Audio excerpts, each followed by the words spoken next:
Welcome to the Deep Dive. We're the show that cracks open those influential sources to really pull out the knowledge you need. Today, well, we're diving into a big one. Many consider it the classic financial mindset changer, Robert Kiyosaki's Rich Dad, Poor Dad. So our mission here is to unpack your sources on this book.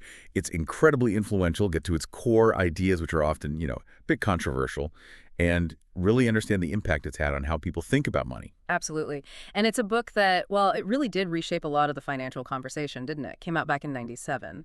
And it doesn't just give advice. I mean, it uses this really unique story, the two dads, two very different father figures.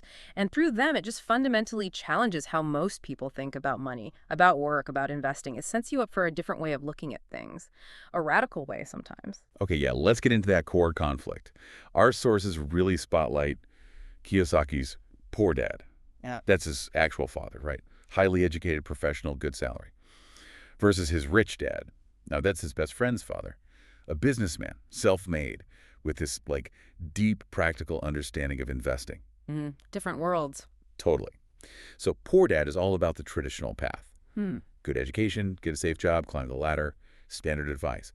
But rich dad, he was pushing for something else entirely. Financial education, smart investing, building things, assets that make money for you Yeah. passively. It's a Yeah. really powerful frame for the whole book. And what's so interesting, what really hooks people are these sort of key lessons. Some love them, some not so much.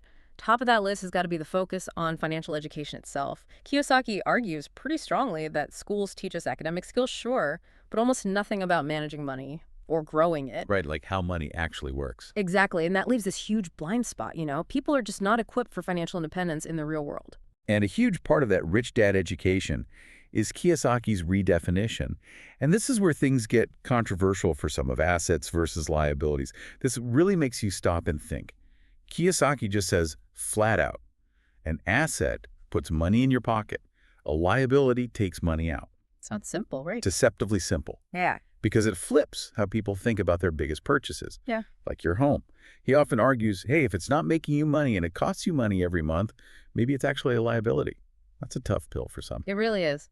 But that distinction is, well, it's key to what he calls the rat race. That whole cycle of just earning a paycheck to spend it, off you on liabilities, right? And you never really get ahead. Just running on the wheel. Yeah, exactly.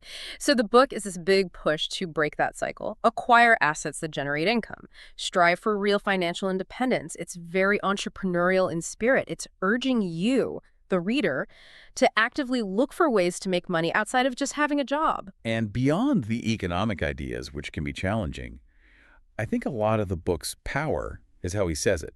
It's storytelling, right? It makes these potentially dry financial concepts feel really accessible, especially if you're new to this stuff. Definitely. And very motivational. Oh, hugely motivational.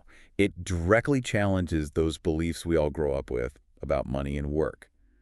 It sparks something, makes you think differently. Now, it's not a step-by-step guide, is it? It doesn't tell you exactly what to invest in. No. But it definitely pushes you to take ownership, personal responsibility for your financial future. But, for all its motivational power, it does have its critics.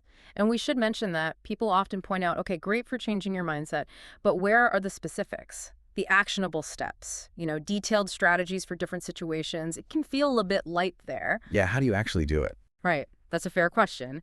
And then there's the whole debate about Rich Dad himself. Was he a real person? A composite?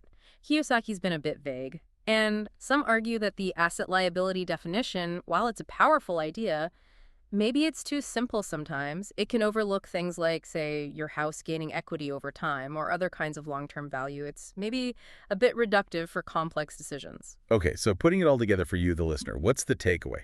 Rich Dad, Poor Dad is, well, there's no denying it's engaging.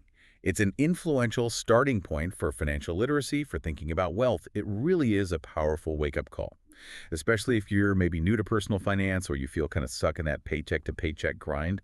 It offers this fundamental shift in perspective. It encourages you to take control, definitely, even if you need to look elsewhere for the detailed how-to part. So here's something to chew on.